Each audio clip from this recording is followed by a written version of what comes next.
जय Hind students, this is Manoj Sharma. Once again welcome to my channel mathematical garden. आज हम class 10th के chapter 2 that is polynomial उसका part second पढ़ेंगे। Part second में हमें जो पढ़ना है वो है geometrical meaning of polynomial.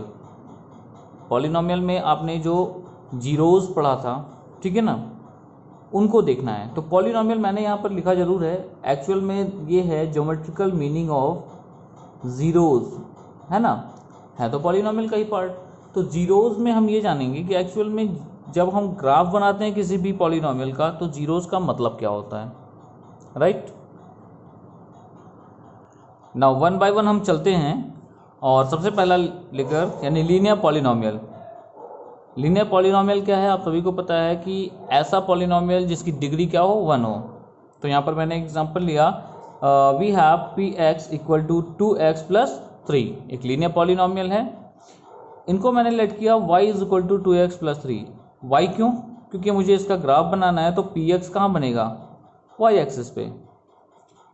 So for zeros y is equal to 0, यानी कि px इक्वल टू 0। और मैंने इसे सॉल्व किया तो हमारा जीरो जो आया वो कितना आया, -3/2।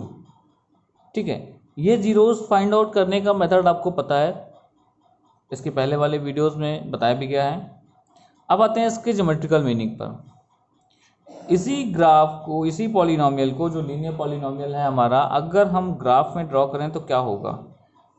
एज अ ग्राफ के लिए हमने 3 कॉलम बनाए अपने, और भाई लीनियर पॉलिनोमियल है तो एक स्ट्रेट लाइन ही बनेगा। स्ट्रेट लाइन के लिए हम मिनिमम कितना पॉइंट्स लेते हैं, तो वो है 3, ताकि कोलिनियरिटी भी पता रहे हमें। यहाँ पर हमने क्या किया, 3 पॉइंट लिए। कौन कौन से? x की वैल्यू हमने ली -2, -3/2 एंड 1, -2, -3/2 एंड 1। और उसके बाद हमने क्या चेक किया कि y की वैल्यू क्या क्या आ रही है। तो y को हमने सॉल्व करके निकाला, -1, 0 इसके अकॉर्डिंग और इसके अकॉर्डिंग 5। जब हम ग्राफ प्लॉट करते हैं तो आप क्या देख रहे हैं, -2 के साथ है -1, यहाँ एक पॉइंट मिला हमें। इसी तरह से -3/2 के साथ 0, तो -3/2 इज वॉट, -1.5, -1.5 के साथ 0, और उसके बाद 1 के साथ 5, 1 के साथ 5। ये 3 पॉइंट्स हमें मिले और इनको मैंने एक स्ट्रेट लाइन, जो यहाँ पर मैंने पिंक कलर का दिखाया हुआ है, इनको ज्वाइन कर दिया।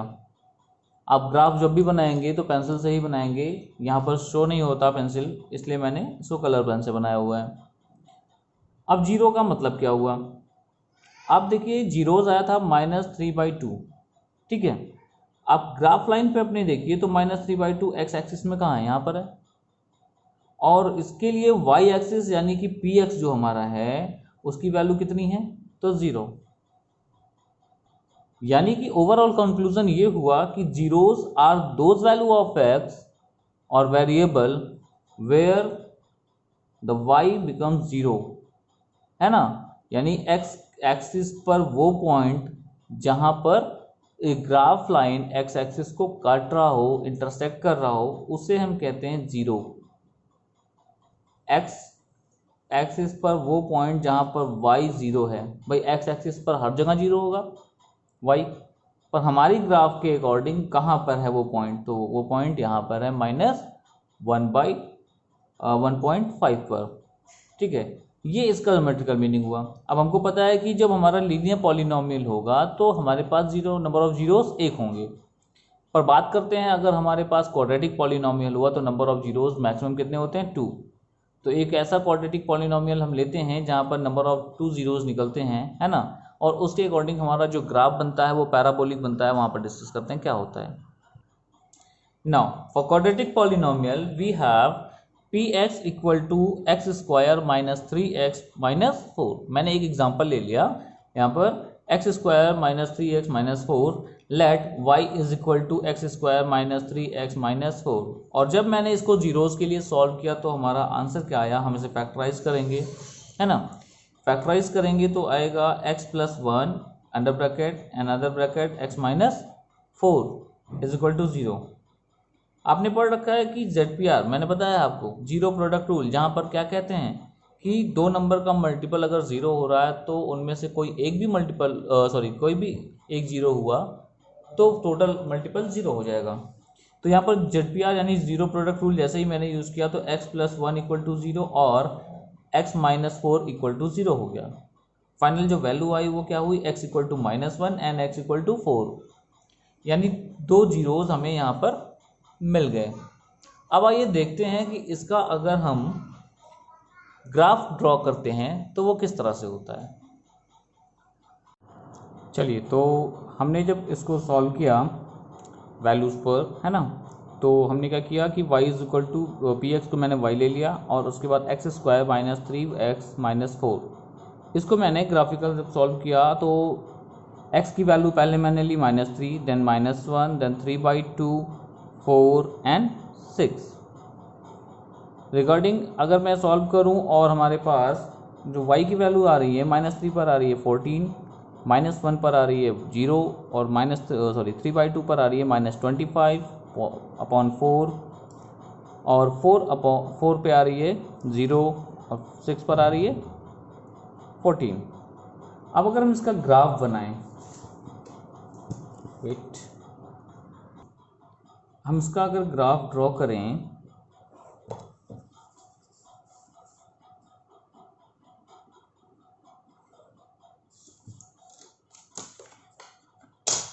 लीजिए, तो यहाँ पर हम बहुत ज़्यादा साफ़ सुथरा ग्राफ नहीं बना पाएंगे और चलते हैं एक लॉजिकल यानी कि अप्रॉक्सीमेट वैल्यू पर। 1 2 3 4 5 6 7 8 9 10 11 12 13 एंड ऑल।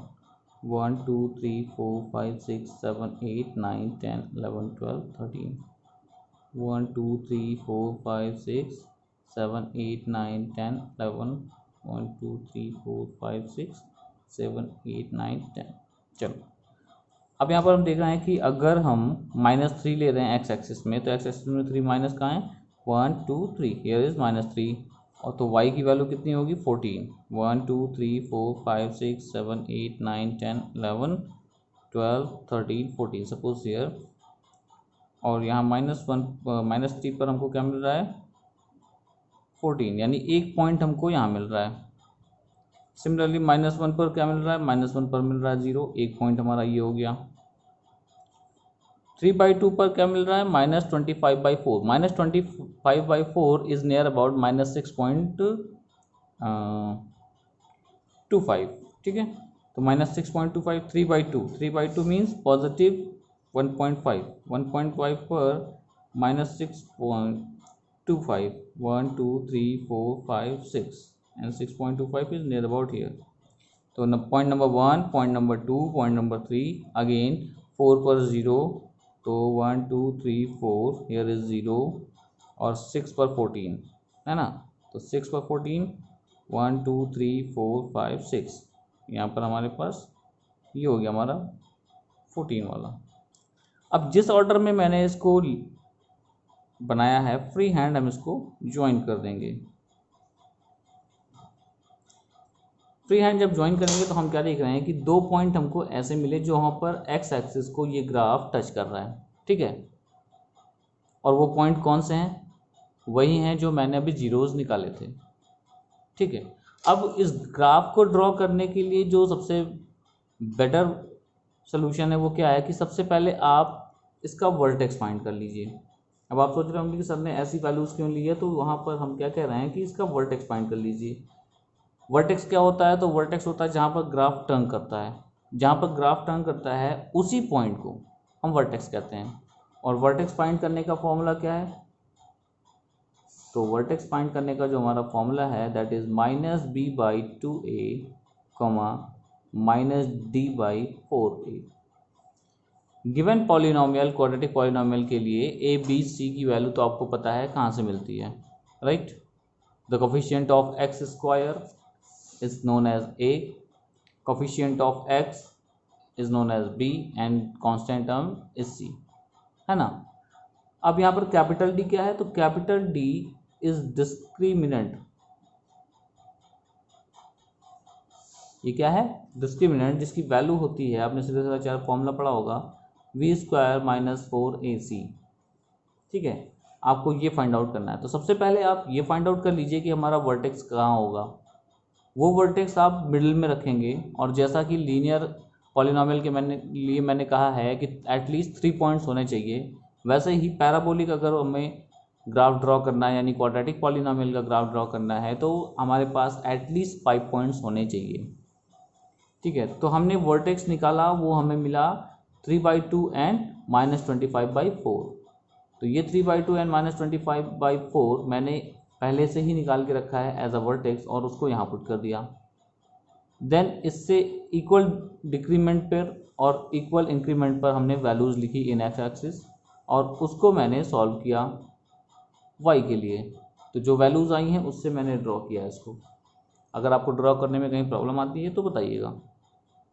इस तरह से हमने क्या देखा कि क्वाड्रेटिक इक्वेशन होता है तो दो जगह ग्राफ एक्स एक्सिस को कट करता है ना, जो क्वाड्रेटिक पॉलिनॉमियल आएगा। आते हैं क्यूबिक पॉलिनॉमियल पर। क्यूबिक पॉलिनॉमियल में हमने एग्जांपल लिया हुआ है P X equal to X cube plus 13x square plus 32x plus 20। अब हमें यहाँ पर फैक्टराइजेशन नहीं सिखाना है तो इसलिए मैंने इसे फैक्टर एक्ट डायरेक्टली कर लिया है। तो जीरोज़ के लिए अगर मुझे इसे फैक्टर करके वैल्यूज़ निकालनी पड़ेंगी तो क्या करेंगे, आएगा फैक्टर हमारा x इक्वल टू -1 है ना, ये हमारा का जीरोज़ आ जाएगा, x equal to -10 and x equal to -2। अब ये क्या शो कर रहा है, जो हमारा ज्योमेट्रिकल मीनिंग है जीरोज़ का वो क्या है, -2 यहाँ है, 10 यहाँ पर है और -1 यहाँ पर है। इट मीन्स ये ग्राफ जो भी बनेगा, सपोज करते हैं ऐसा बन रहा है ना, तो ये ग्राफ जो भी बनेगा इस एक्स एक्सिस को 3 पॉइंट्स, यही 3 पॉइंट्स पर इंटरसेक्ट करेगा। ठीक है, ये मैंने एक रैंडम बना दिया, एक्चुअल ग्राफ इसका नहीं है, पर इतना तो कंफर्म है कि ये इन्हीं पॉइंट्स पर इंटरसेक्ट करेगा एक्स एक्सिस को। ठीक है, तो यही है ग्राफिकल मीनिंग ऑफ जीरोज़। और भी क्वेश्चंस और भी प्रॉब्लम्स इसके थ्रू मिल जाएंगे आपको अपने एनसीईआरटी बुक में, या फिर आप जो भी रेफरेंस बुक यूज़ करते हैं आप उसके क्वेश्चंस ट्राई करिएगा। उनमें जो भी ग्राफ बने हैं उसमें नंबर ऑफ़ जीरोज़ आप मेंशन करिएगा कि कितने हैं, है ना। कहीं प्रॉब्लम आती है तो कांटेक्ट करिएगा। Thank you for watching.